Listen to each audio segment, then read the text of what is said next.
Already some excitement for the big boats who are on the starting line.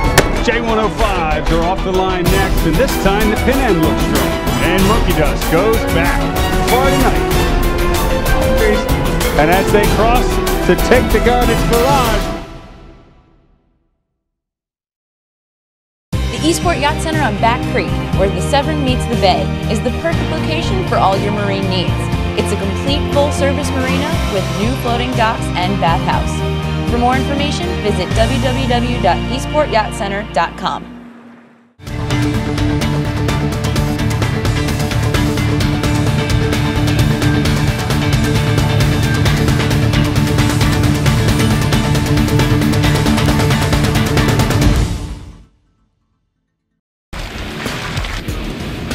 Sailors and Land Rovers are a natural fit. It's all about outdoor adventure. Jaguar Land Rover Annapolis is proud to support the AYC Wednesday Night Series.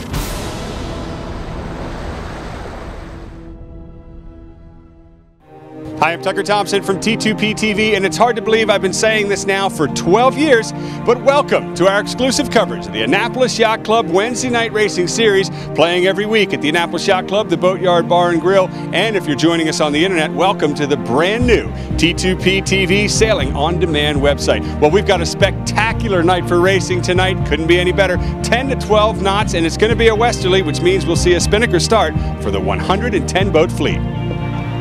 As you know, the big boys are off first. It's hard to set a spinnaker on the line and have time on distance nailed, but Roddy Jabin does it on Ramrod. Good timing, slow in the pit though. This is the first night. The boat to leeward doesn't have a kite, the boat to windward has a wrap, but a few boats are well off while the rest try to sort this out.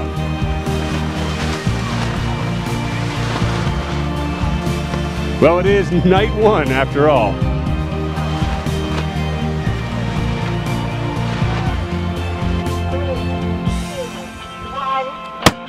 There's the next start. It is a pole on the headstay reach if you can get the kite up. This next group elects to jib reach with the Genoas.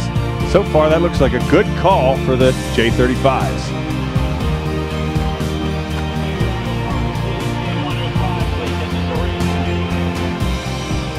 Great set for the boat just behind them. The question is, can they carry this into Mark 1?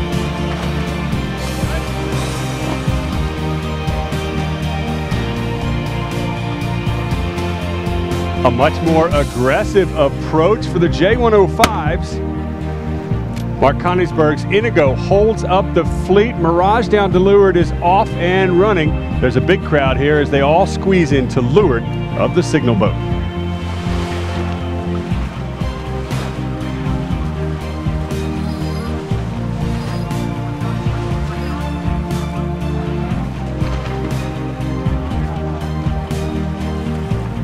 Doghouse won the last series in 2011, but they get buried on this start.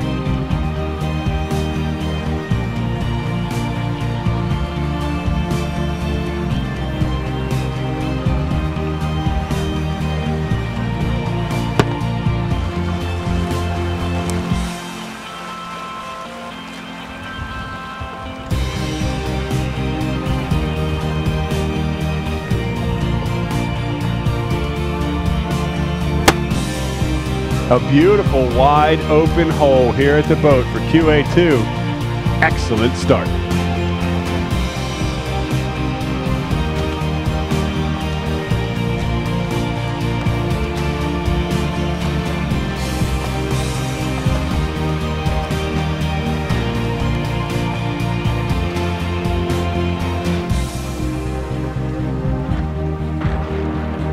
It's Riot, Whirlwind, and Carumba in the Etchels. They've been sitting there for a long time, luffing on the line like a dinghy. Now it's time to put the bows down, sheet in. Leewardmost boat tries to hold everyone up, and the Etchels are off.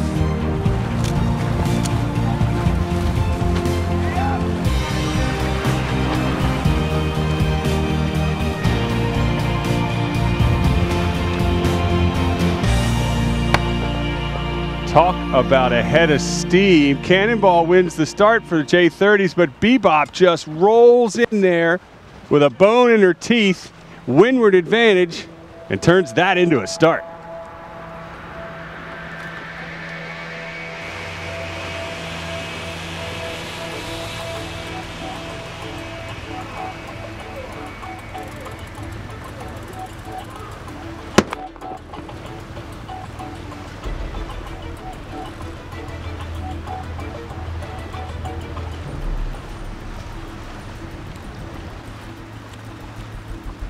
Size doesn't matter. The big boats will go by, but no problem for no problem with kids crewing aboard. I like it. Get junior sailors into big boats.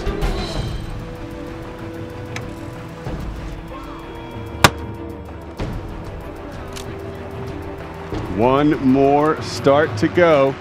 Same type of thing, a beautifully timed start for Slam Duck, but the speed award goes to Cattywampus.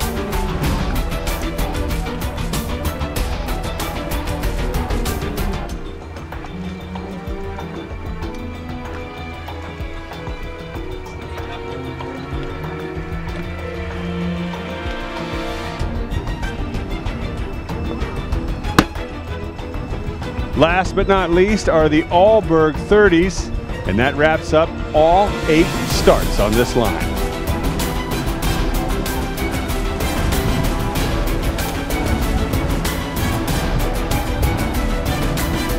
It's a left-hand turn at the first Mark A to set up a windward loop as the fleet heads downwind. Downwind with the Etchells as they find the J105s, including Pete McChesney. Top 3 right now as they head back upwind.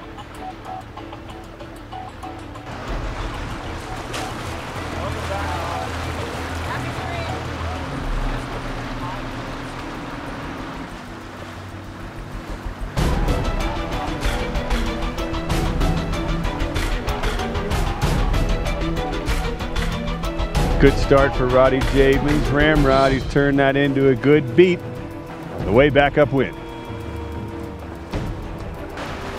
And now most everyone heads upwind.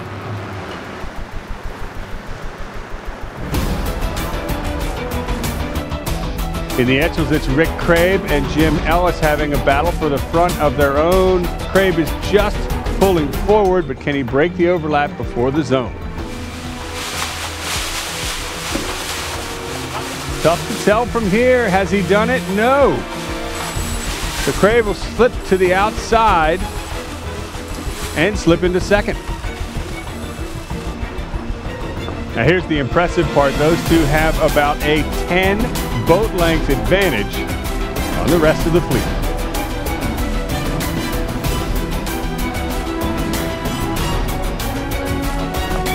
For the J30s, it's Bump and 2 boats to leeward that will be close at the mark, but so far I'd give it to this boat. The breeze has shifted to the right, so it's a little bit of a pull on the head stay run, reducing the passing lanes for the boats. That's good if you're in the lead. That also means a lot of the upwind boats are favoring this right-hand side on starboard.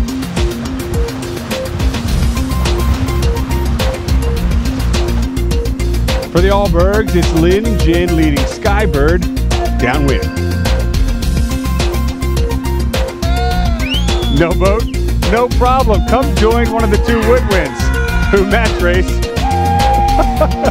on a Wednesday night.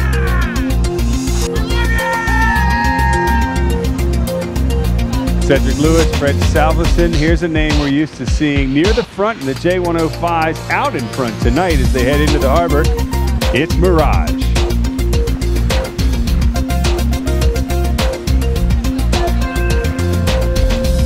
It sounds like a broken record, but here's another name we're used to seeing out in the front. Ramrod. Looking good.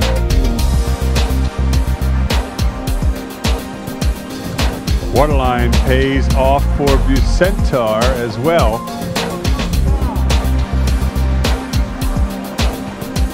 Most of the fleet now heads to the finish.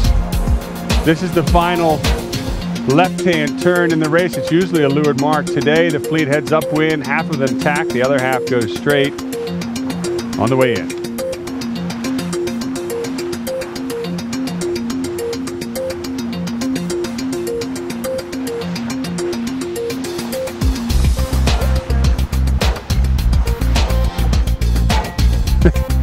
Tide is slack now too, which means playing the shifts is important on the way in.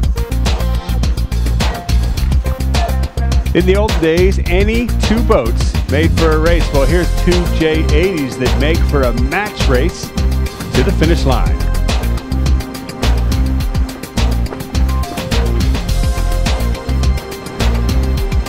Into the harbor we go. I was always a seat of the pants kind of sailor, not a meteorologist, but tonight just had that breeze is going to drop out feel. And every ounce of boat speed now counts as we drift into the harbor. Some boats are putting spinnakers up. The end of this race here off the Annapolis Yacht Club shows just how challenging of a night it was. The spinnakers start with Breeze. A fleet inversion, here's Indigo. They won the start to my eye at the committee boat end. A rough finish, but Jim will always be back.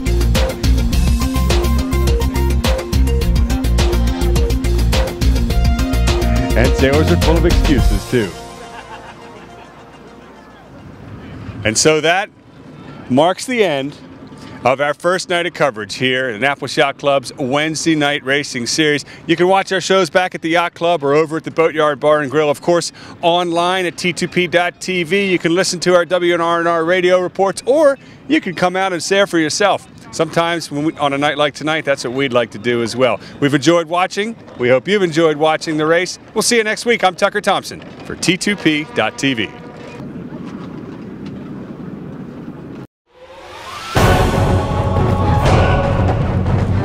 You're watching T2P TV.